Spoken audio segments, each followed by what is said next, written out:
Today's edition of the podcast is brought to you by Coach Me Plus. Coach Me Plus is the leader in athlete management software and a product that I've been lucky enough to be using for a little over a year now. Only rivaled by the impeccable customer service that Kevin and his staff provides, Coach Me Plus's ability to constantly be amoeba-like in their ability to mold and matriculate what you're trying to get across and bring together is absolutely fantastic. Their constant pursuit of better ways and better methods and innovations and progress to their own product is absolutely fantastic. Go over to CoachMePlus.com. Check out what they got, guys. It's something that I guarantee you won't be disappointed with.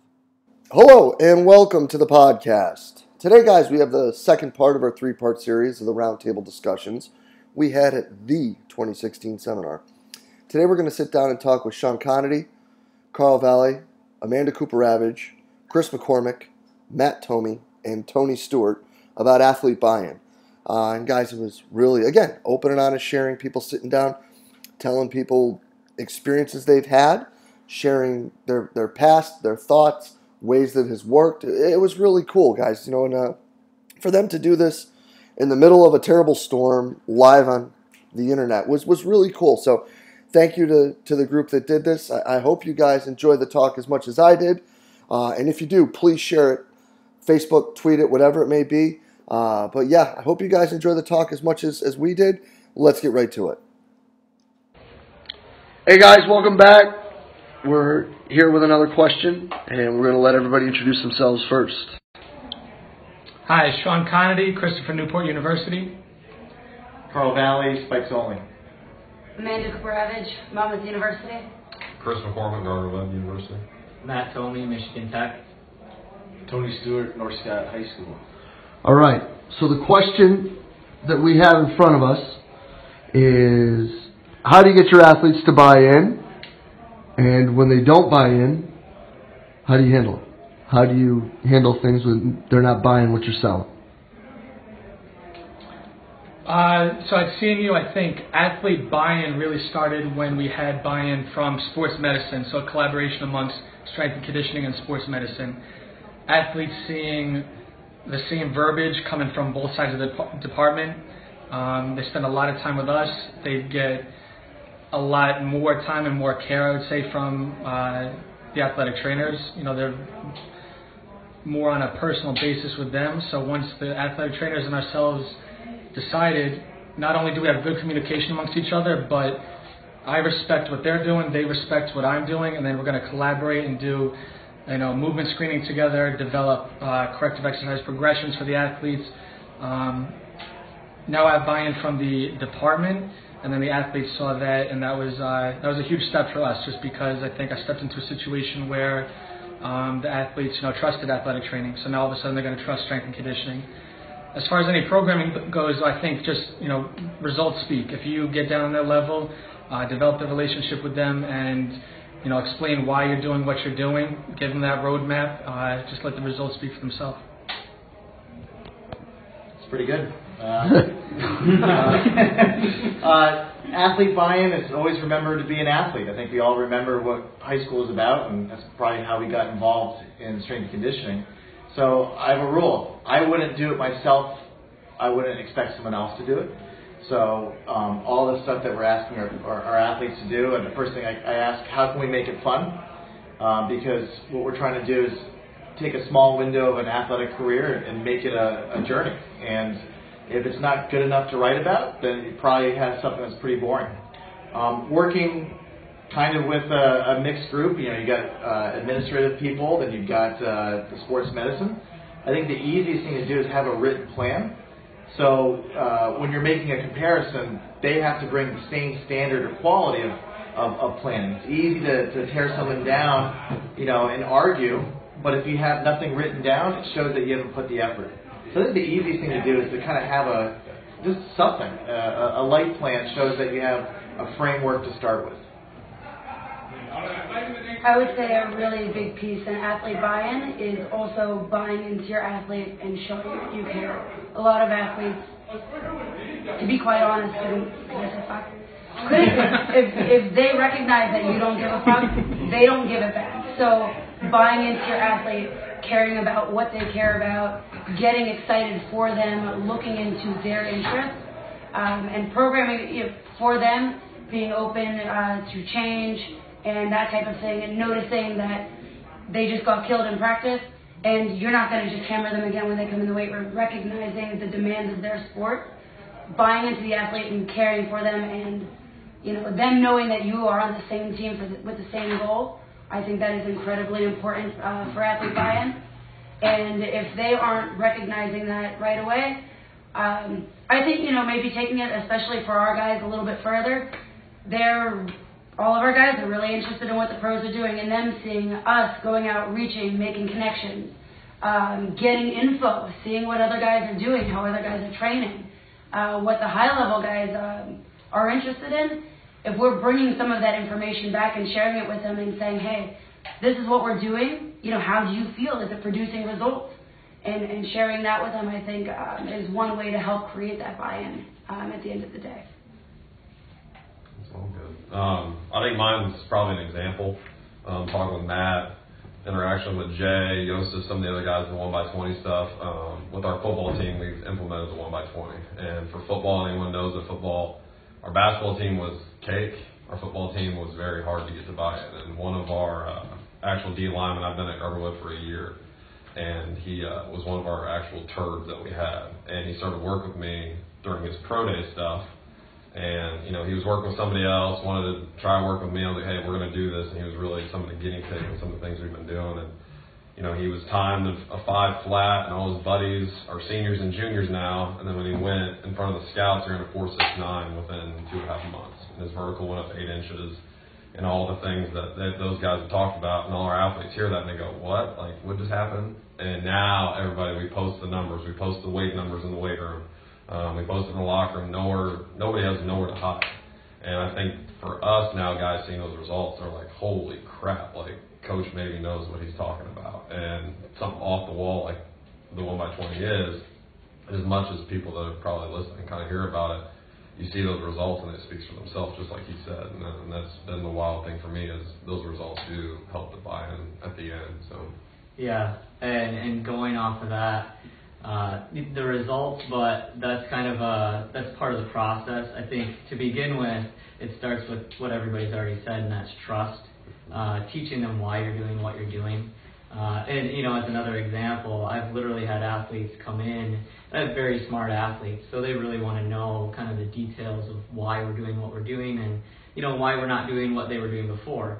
I've had guys come into my office and sit in there for an hour to an hour and a half while I explain every little aspect of the off-season to them. And then they go back to the locker room and talk about it with their friends, and it spreads around.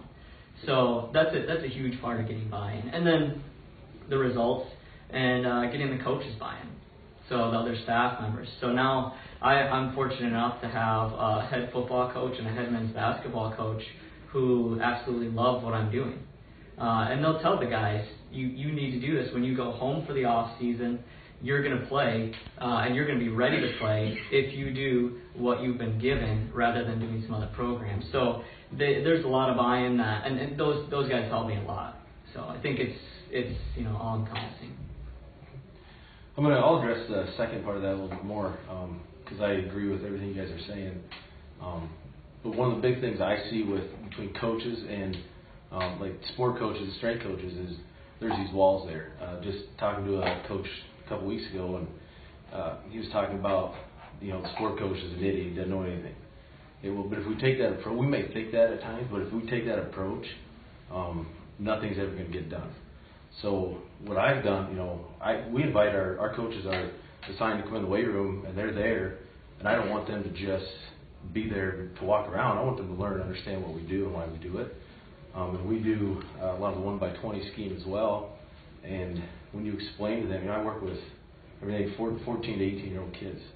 So when we talk about 1x20, you're going to gain strength, but you're also going to gain connective tissue strength. It's going to help overall, just help reduce those injuries in the future, because you see kids with less joint problems, and then the strength is there. And then I could do anything with high school kid, and they're going to get better because they're prepubescent into post-pubescent. You don't have to do anything with them; they're going to improve. But if you can talk that way with those coaches and make sure they feel a part of your program, it's not you and them; it's a whole. That I think was it maybe Randy yesterday talking about the triangle. I mean, that's what it is. It's working with everybody, making sure they understand. That's how you get coaches to buy in. Mm-hmm. You throw up a wall and say, you're an idiot, you do you, I'll do me. Well, who loses there? That's N equals 1. The athlete's the one who loses. Yeah. No doubt. So, results, nobody cares how much you know until they know how much you care. Right. Is a pretty good summation of that. But what happens then when there's a kid or a coach who isn't smelling what you're stepping in? Who, when it doesn't matter, Chris, that you're putting 8 inches on their vert and dropping a freaking half a damn second off of 40. You couldn't do that if you're chasing the kid with a gun.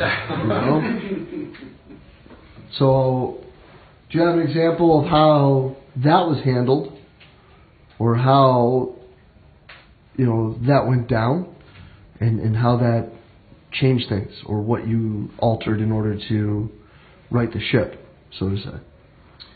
Yeah, just piggybacking off everything that we've all been saying, I think that the individual relationship is extremely important. So instead of, preaching everything to the entire team, showing the entire team the results, getting to know that individual kid and letting them know that this doesn't have to be an adversarial role. Let them know your job is to be there for him and make him the best person that he can be, the best athlete that he can be. So if you're giving him the results, if everyone else is bought in, and he's still not buying it, well, what does he expect out of you? And let him know that that's your role, is to get him better. So come down to his level, really connect with him, and go from there. I think captains is, when you hear the term captains, it's a very polarized statement. People think it's cheesy or old school. Some people think it's the greatest thing since sliced bread. But there needs to be, you say the ship, I'm always worried about me walking the plank and there being a mutiny, because I train hard. And a lot of stuff I do isn't fun. So there's got to be a balance. You can't just be a party ship, right? But you also got to make sure that you're not like a slave ship and you're just rowing all the time. So you will get that one, that lone wolf that wants to, badmouth the program or not happy or he has to be there. And I think that's the job of the captains, is not to smoke them out and find out who's badmouthing or not happy or disgruntled. Those people need to make sure that there's a way of communication. So the first thing I always sat down when I was coaching high school is to make sure people know what the communication chain is. If it is from the athlete goes to the captains go to the coach. Sometimes the athlete might have to go to the athletic director, and then, sometimes if it's really bad, it's superintendent, and you know that in high school. So I think the communication chain needs to be very clear, it has to be written. You can't just talk about it in one lecture at the beginning of the training session, have it posted, and then that should squash the problems before they become a big wildfire. I would say sometimes with regard to that in our scenario, it's not always an outside thing. You can use that opportunity to improve what you're doing, kind of outsource, and then also, like these guys said, work on your communication. You work on your communication one-on-one with the athlete. Maybe transfers, like most people would know, sometimes transfers are the hardest guys to break, and there's a reason that it happens.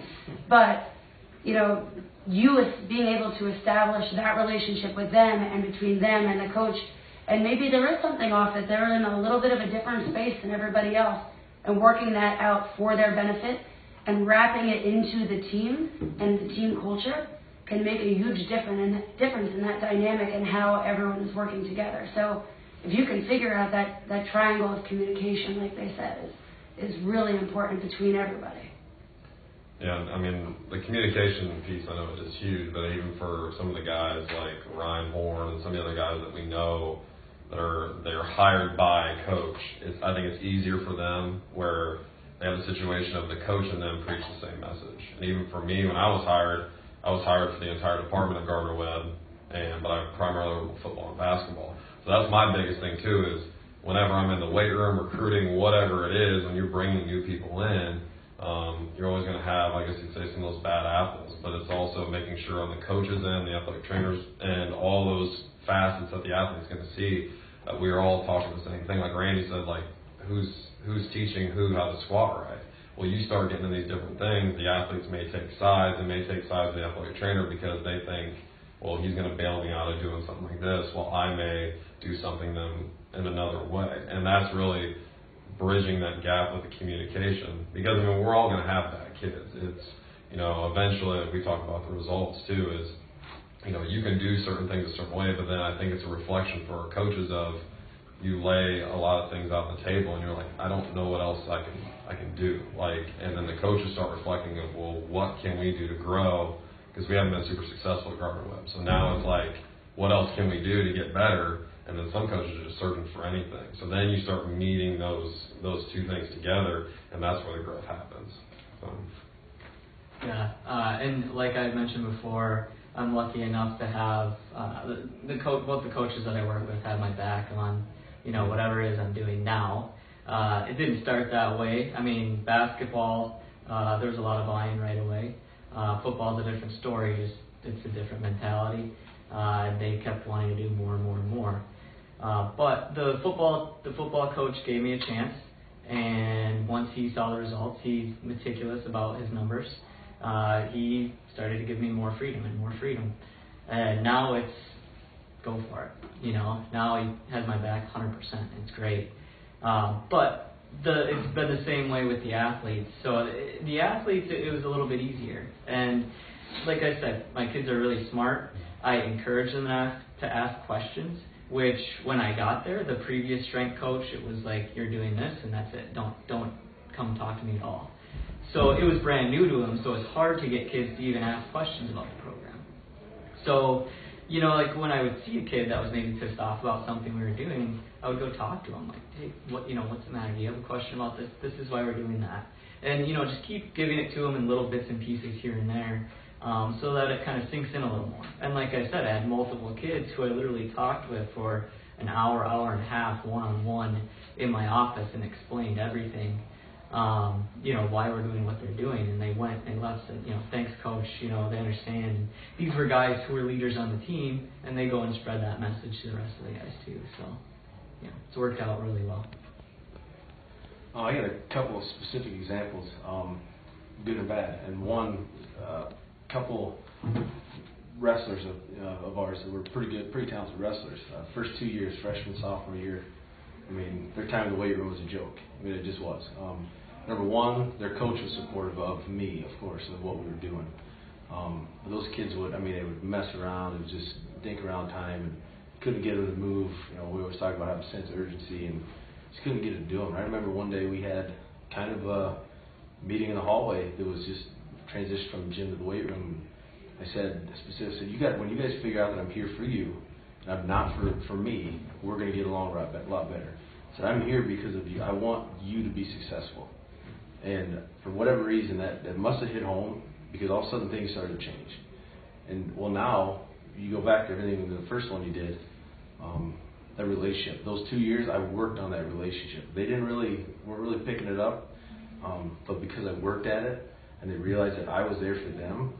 You know, now those guys, when they're in and out, it's, you know, fist bumping, it's how you doing, they will never walk by me without saying hi, where before I didn't even exist. So it started with the relationship, and then they decided, you know what, this guy can help me, and it worked out. On the other end, you know, I had a kid that, you know, he graduated senior. It didn't matter what I could have been any one of you guys. I could have been Buddy, and he wouldn't have listened to Buddy. It just didn't matter.